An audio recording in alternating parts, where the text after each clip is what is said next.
So I'll give you a very brief history of the organization. You've already heard something about it. Show you some photos of young people who lost their lives to melanoma.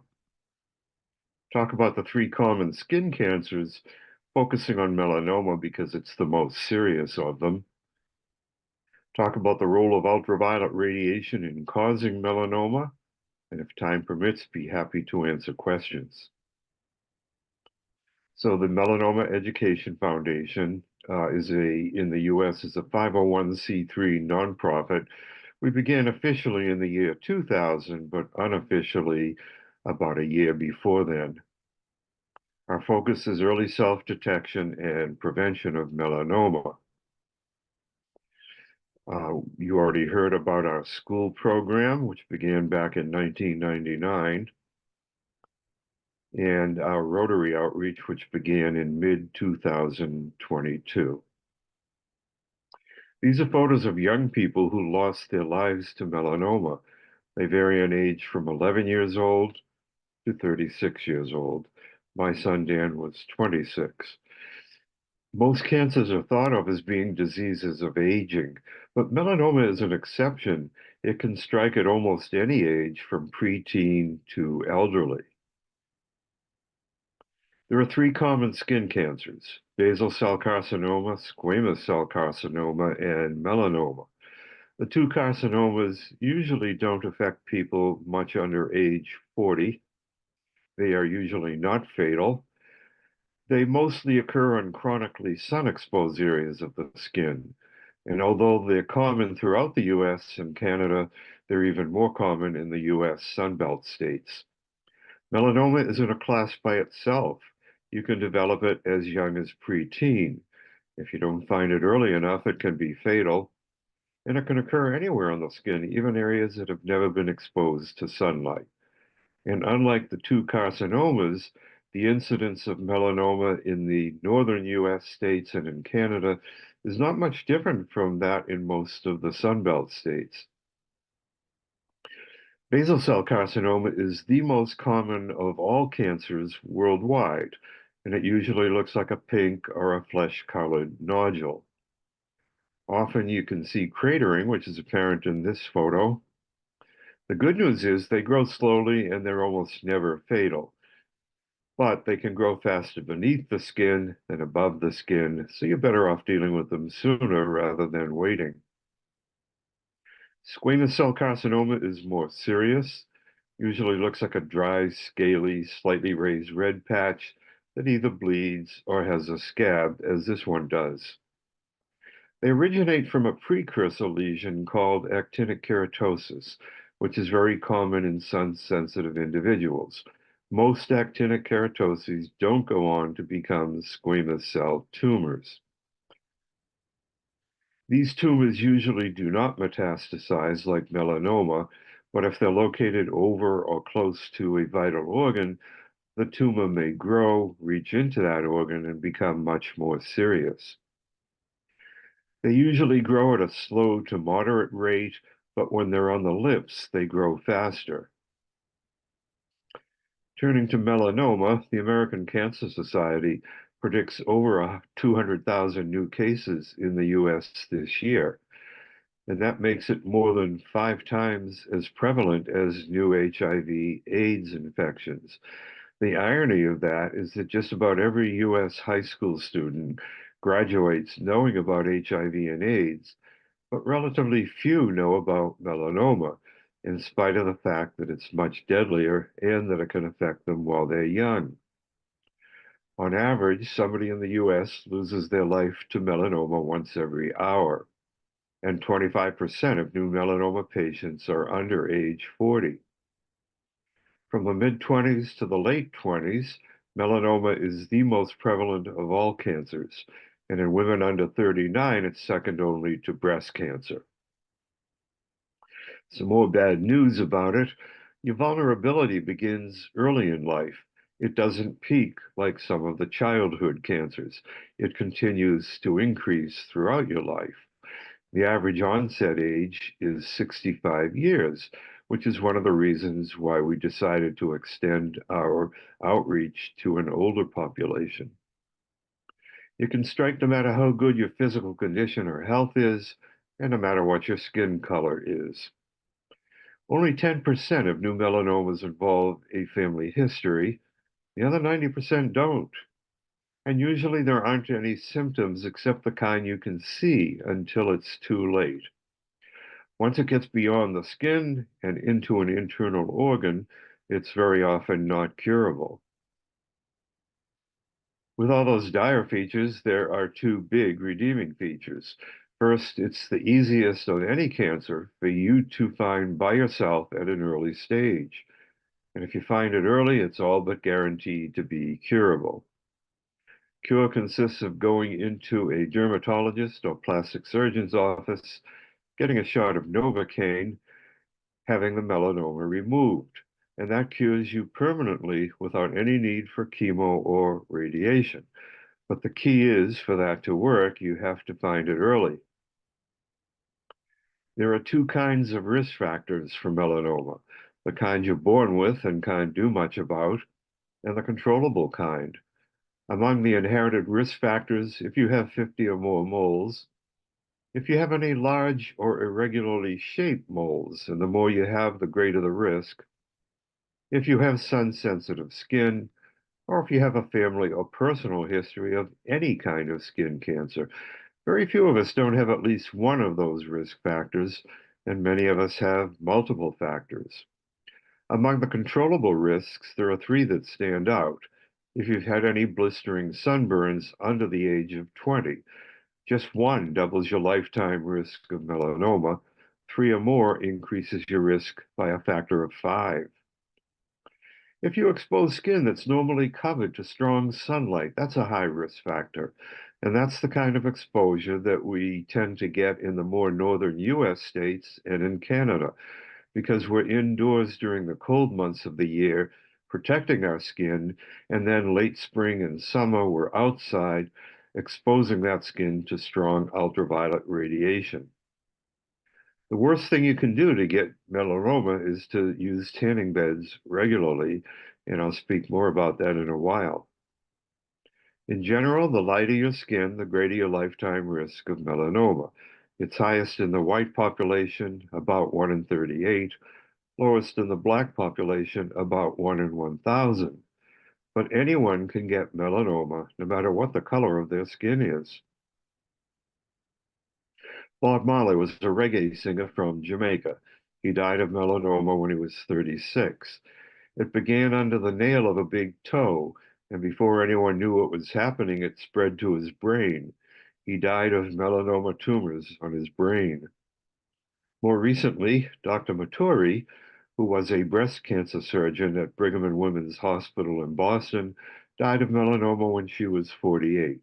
It began on her scalp, and it was hidden by her hair until it was too late. About 30% of new melanomas develop from a pre-existing mole. Most of the other 70% develop from clear skin. There are two kinds of moles, normal and atypical. Normal moles like these have sharp borders with the surrounding skin. They have uniform color, and they're less than 1/4 of an inch in diameter. Atypical moles, like these, often have irregular shapes, fuzzy borders, non-uniform shades. That's the case in a flat atypical mole like this one. Raised atypical moles, such as this one, often have a very a pronounced fried egg surface. Looks like a little yolk surrounded by a flat, fuzzy area. And most atypical moles are more than 1/4 of an inch in diameter. Some more information about moles. The chance of melanoma arising from a normal mole is very small, less than 1 in 3,000. Much higher from an atypical mole, about 1 in 100. They're also more likely to arise from a flat or from a slightly raised mole than from a fully raised mole that you've had for a long time. Moles with hair growing from them are no more likely to develop melanoma than similar moles without hair. This slide shows a simulated progression of an atypical mole into a melanoma, and you can see changes happening during the progression. Change is by far the key warning sign that a growth on your skin may be a melanoma or other kind of skin cancer. The three most common changes: an increase in size, a change in color, a change in shape. And you can see all three of those changes happening during this progression. The change can also be in the surface of the growth, the way it feels to the touch. And the most dangerous change is when there's an increase in thickness anywhere within a growth on your skin. A new mole or growth that shows up out of the blue wasn't there 2 weeks ago and seems to be growing. And that's especially true if you don't have many moles or if the new one looks different from those you do have. What you don't want to do is wait for the non-visual warning signs like bleeding or ulceration or itching, because by then you may be compromising your chance of survival. There are two major kinds of melanoma. They're called radial and nodular. Radial melanomas grow two-dimensionally on the surface of the skin at first. They look unusual or ugly, and for that reason, they're very easy to self-detect. In adults, about 80% of new melanomas are radial. Nodular melanomas grow mostly downward beneath the skin. They often look innocent, and because of that, they're more difficult to self-detect. In younger people, about half of new melanomas are nodular. These are four photos of radial melanomas. As I mentioned, their growth is two-dimensional at first. They usually exhibit two or more warning signs called the ABCD signs. A is asymmetry, and it means if you draw an imaginary line through the center of any of these, one half will not be a mirror image reflection of the other half. B is border. The borders of radial melanomas are usually irregular or notched. You can see that in all four of these photos. The colors may be multiple. You can see that here and here, or you may see multiple shades, which is apparent in this one. And the diameters of radial melanomas are usually more than 1/4 of an inch, even in the early stages. Most melanomas, if allowed to continue growing, will eventually enter a very dangerous phase called the vertical invasive growth phase. Most of that growth is beneath the surface where you can't see it, but some of it is above the surface. And what you're looking at here are the surfaces of three different vertically invasive melanomas. The one on the far left is early stage, the one in the middle is intermediate stage, and the one on the far right is late stage. Fortunately, that growth beneath the surface where you can't see it is almost always accompanied by changes above the surface, either in the form of little bumps in this early stage example, or a nodule in this intermediate stage example, or overall elevation. What varies is the time that it takes for that dangerous growth phase to begin, and that depends on the kind of melanoma. For radial melanomas, you generally have between 6 and 12 months from the time it first becomes visible on the skin until it reaches the point of no return. For nodular melanomas, the time can be as short as 3 months. Now, this one, being early stage, is probably going to be curable. This one is intermediate stage. Time will tell whether it's curable. This one was late stage. When you see a nodule that large above the surface, it means there's been extensive growth beneath the surface, and that one was fatal.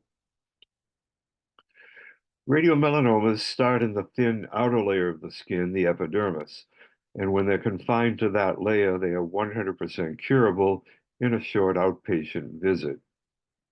When they reach the border between the epidermis and the thicker underlying dermis of the skin at about 1 millimeter, still very highly curable, again in a short outpatient visit.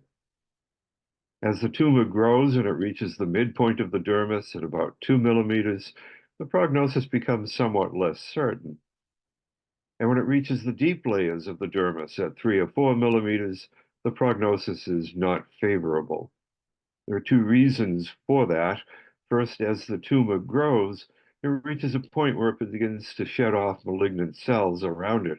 And as it gets deeper into the dermis, there are more and more blood vessels and lymph vessels nearby that can pick up some of those cells and carry them anywhere in the body. These are 4 photos of nodular melanomas. The first 2 are early stage, probably curable. The third one was a flesh-colored oval-shaped melanoma on an earlobe. It was about 2 millimeters thick, so time will tell whether it's curable. And the fourth one was a large nodule on the ankle of a 12-year-old boy, and unfortunately it was fatal. Nodular melanomas usually don't show any of the ABCD warning signs. They usually start in clear skin, they often look innocent, and you may have as little as 3 months to act from the time they first become visible on the skin until they reach the point of no return. They have a different set of warning signs called the EFG signs, and all 3 of them must be there for you to have a possible nodular melanoma. If only 1 or 2 of the signs are present, it's very unlikely that what you're seeing is a nodular melanoma. E is elevated. It has to be partly or completely elevated above the surface of the skin. It has to be firm to the touch. If it's flabby, it's probably just a harmless skin tag. And it has to be growing for at least 2 weeks. Some growths, like a zit, for example, may show up subtly on your skin, grow for a week or 2, and then stop growing. But nodular melanomas are out of control cancers. And once they stop growing, they don't stop. About 5 to 10% of new melanomas are never found on the skin at all. They're only found after there's been an internal symptom. And it's believed that's caused by a process called surface regression, in which your immune system is able to successfully destroy melanoma cells at the skin's surface, but not always before malignant cells have been released beneath the surface. And this photo shows a partly regressed melanoma. The 3 dark areas are where melanoma remains. In the middle, the melanoma has been cured, and it looks like normal skin in that area. It's very rare for a melanoma to actually originate internally, less than 0.2%. Now that you know what melanoma looks like, I'm going to give you a short quiz. 3 of the growths that you see in this slide were melanoma, and 3 of them were benign skin growths. In the next several seconds, if you have a pen, jot down the numbers of the ones you think were melanomas. If you don't have a pen, make a mental note. I'm going to show you the ones that were melanomas. They'll be indicated by red arrows, and you're probably going to be surprised by some of these. So numbers 3, 6, and 4 were melanomas. The other 3 were benign growths. The only one of those 3 that really looks like a melanoma is number 3. It's large, it has a very irregular shape, and it has uneven coloration. 6 and 4 look much more like benign growths than like melanomas. Well, don't feel badly if you missed some of these. This was a trick question. I withheld important information from you, and that information was what any of these looked like 2 or 3 months before these photos were taken. Appearance alone is not always enough to clue you into the existence of a possible melanoma. You also need to know the history of growths on your skin. And the only way you can get that is to check your skin regularly. And I'll show you a way of doing that shortly. Um, Number 4 was the one that was most surprising to me. It was on the big toe of a patient who asked the dermatologist whether it should be removed. The dermatologist looked at it and said, it's got sharp borders with the surrounding skin. It's got uniform color, and it's a little less than 1/4 of an inch in diameter. So keep an eye on it, but if it doesn't change, you don't need to be concerned. Well, the patient said, I think it's been getting very gradually larger over the past month or 2. I'd feel better if you removed it.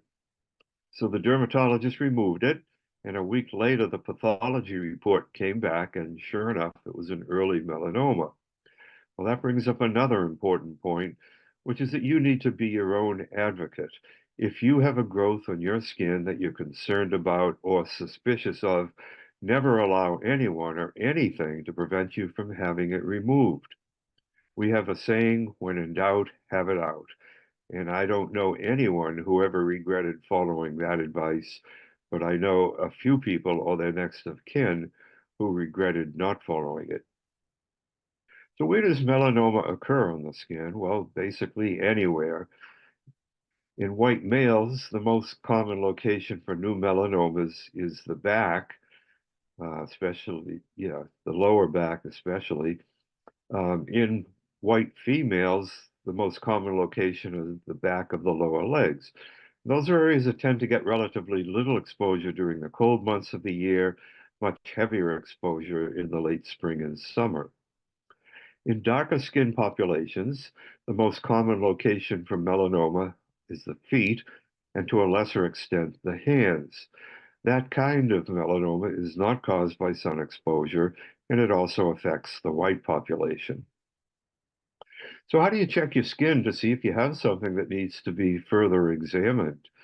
Once you get accustomed to it, it's not terribly difficult. It takes about 10 minutes to do a complete self head to toes skin exam.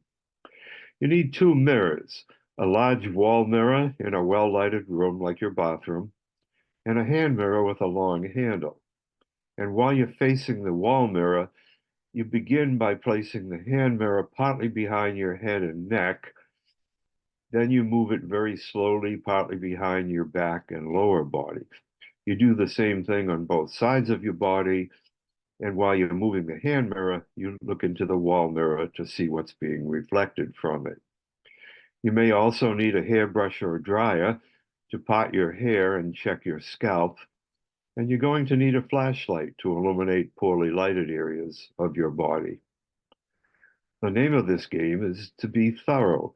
There isn't a single square inch on your body where a melanoma cannot develop. If you have a difficult time checking your back and scalp, get a family member or partner or close friend to help out. It's especially important to check your scalp. And if you have a lot of hair, that can be a nuisance. So I got rid of mine. You only need to do this 10-minute check once every month. But people who do it don't die of melanoma. So it's free insurance for something that could easily save your life. Now, what do you do if you find something suspicious during your exam? Well, you want to get to a dermatologist or plastic surgeon as quickly as you can. If your insurance requires you to see a primary care doctor first, in the US, you would need to make sure that you insist on a referral to a dermatologist or plastic surgeon. That's because very few US primary care doctors have any dermatology training in medical school. So right now, you probably know more about early self-detection of melanoma than 90% of US primary care doctors. Dermatologists are often booked up months in advance. If the receptionist tells you they can't get you in for a few months, make sure you let them know if you have a growth that looks like a melanoma. And we have many, many photos on our website at skincheck.org. If you have a growth that's been changing noticeably for more than 2 weeks, or if you have a close family history of melanoma. If the receptionist knows one or more of those 3 points, they'll usually do their best to get you in more quickly. Now that you know what melanoma is and how to recognize it, I'd like to discuss the role of ultraviolet radiation in causing melanoma. The sun releases a wide spectrum of radiation, and it can be categorized according to energy. On the low energy side of the spectrum is infrared radiation. When you feel the warmth of the sun, it's due to infrared, and that doesn't harm you. When you see the colors around you, it's due to visible radiation, and obviously that doesn't harm you either. As you move toward the higher energy end of the spectrum, the next kind of radiation is ultraviolet A and ultraviolet B, and they are definitely harmful. If you go even further, you have high energy ultraviolet C and X radiation. Fortunately, that radiation is absorbed by the atmosphere and doesn't reach the surface of the Earth. There are two kinds of ultraviolet radiation that reach the surface of the Earth, and both of them increase your risk of melanoma and other skin cancers. The first is ultraviolet B or UVB, and it burns the skin. When you buy a sunscreen, the SPF rating refers to how well it protects your skin from UVB if the sunscreen is properly applied. That's a big if, by the way. UVA doesn't burn your skin, but it penetrates more deeply into it, and it can cause DNA changes within the genes of the cells of your skin. You get primarily UVB radiation from the sun and primarily UVA radiation from tanning lamps, but both sources emit both kinds of radiation.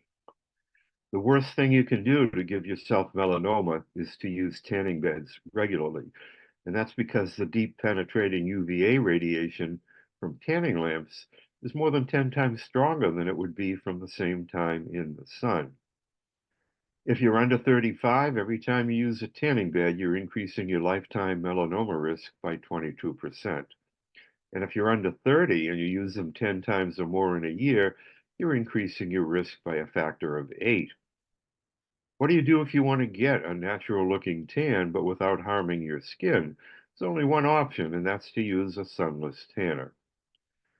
The sunless tanners have dyes in them that are only absorbed by dead skin cells. We all have a layer of dead skin cells on the outer edge of our skin, and we shed them off every week or 10 days or so. You can't hurt or kill anything that's already dead, and these dyes are not absorbed by living cells. There are two options for getting a sunless tan. The most effective, but also more time-consuming option is to buy an over-the-counter product and apply it yourself. If you're in a hurry, you can try using a spray booth. Now, many people will tell you that sunless tanners often result in an unnatural orange color. That's only true if you choose too dark a tanner for your skin. The trick is to choose one that's just a little darker than your normal skin color and build up your tan over a few applications rather than trying to do it all at once with a dark tanner. There's a very good nonprofit site called sunless.com that asks questions about your skin, and based upon your answers, it recommends specific sunless tanners that it thinks may be effective for you.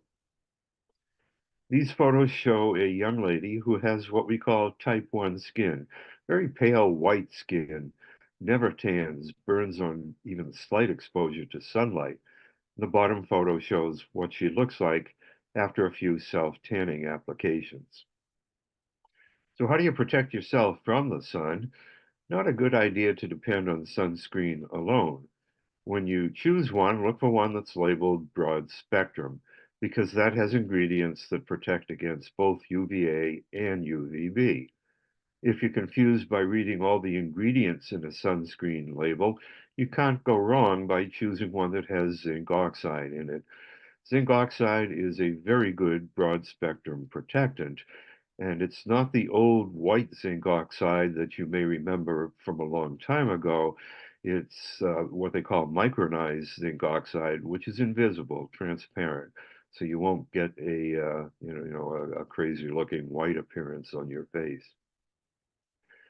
We recommend using a sunblock stick or even something as simple as Chap Aid with SPF rating on the most exposed parts of your face, which are your nose, your lower lips, your upper cheeks, and the tops of your ears. The ingredients in a sunblock stick won't run into your eyes or mouth like a liquid sunscreen may do. It's a good idea to combine the use of sunscreen with protective clothing. And the best protective clothing is labeled Sun Protective UPF 50. UPF is the same as SPF, but it applies only to fabrics, not to sunscreen. But if you're wearing UPF 50 clothing, you're getting the same amount of sun protection as if you were using an SPF 50 sunscreen. Actually, for reasons we'll see shortly, you're getting much better protection from the clothing. A hat with a brim that goes all the way around your head so that it protects your ears and your forehead as well as your as well as your forehead. Um, and also sunglasses that are labeled 100% UV protection. Not a good idea to be in direct sunlight between the peak hours of 10 a.m. to 4 p.m. when exposure is the most intense. And also, you need to protect yourself against reflected ultraviolet light because you can be under a beach umbrella or in the shade, and sunlight reflecting off of light surfaces like the ones you see here and then onto your skin can result in very significant damage to your skin. Also, ultraviolet A radiation is able to penetrate clouds to a much greater extent than visible light, so you're not protected from sun exposure on a cloudy day, and also cold weather doesn't protect you. So how do you apply sunscreen? Unfortunately, the SPF rating of a sunscreen is far less important than how heavily you apply it, and very few of us apply it heavily enough. Most of us apply only between a quarter and a half of the amount needed to get the rated SPF. If you have a high SPF 100 sunscreen and you only apply a quarter of the needed amount, the true SPF you're getting is only 3.1. That's because there's an exponential relationship between the thickness of the sunscreen film on your skin and the real SPF your skin is seeing. For an SPF 100 sunscreen applied at 1/4 of the amount, it's the fourth root of 100, which is 3.1. If you apply half the amount, it's the square root of 100, which is 10. Now what I'd like you to do is pretend you're out in the sun in a swimsuit. And hold out one hand, cup it as deeply and tightly as you possibly can. If you can do that now, go ahead and do it. Now pretend that you're filling that cupped hand with liquid sunscreen until it's just about to overflow. That's the amount of sunscreen you need to apply initially if you're in a swimsuit in the sun. And you need to reapply that same amount at least once every 2 hours, whenever you towel dry, anytime you come out of the water, and whenever you're sweating heavily. So an average adult spending a day in the sun in a swimsuit should go through a 6-ounce container of sunscreen by themselves during that day. And I'll bet none of you use that much or know anyone who does. And if that's the case, welcome to most of the remaining population because we're deceiving ourselves into thinking we're getting much more protection from sunscreen than what we are really getting. The final slide is about vitamin D. It's an essential vitamin, and you probably know that one way of getting it is to expose your skin to sunlight. That's not the only way of getting it. Vitamin D begins with a natural chemical called dehydrocholesterol, which is present in human skin and in the skin of all other warm-blooded mammals. When dehydrocholesterol is exposed to UVB radiation, it's converted into vitamin D3. And that's exactly the same vitamin D3 you get by taking a supplement. So you don't need sun exposure to get vitamin D3. Vitamin D3 is not vitamin D. It's a precursor. And in the liver, it's converted into hydroxyvitamin D3. And then in the kidneys, that's further converted into dihydroxyvitamin D3. And that's really what vitamin D is. It's dihydroxyvitamin D3. So I'm going to stop sharing now and invite you to ask questions. And don't be shy. I like getting questions.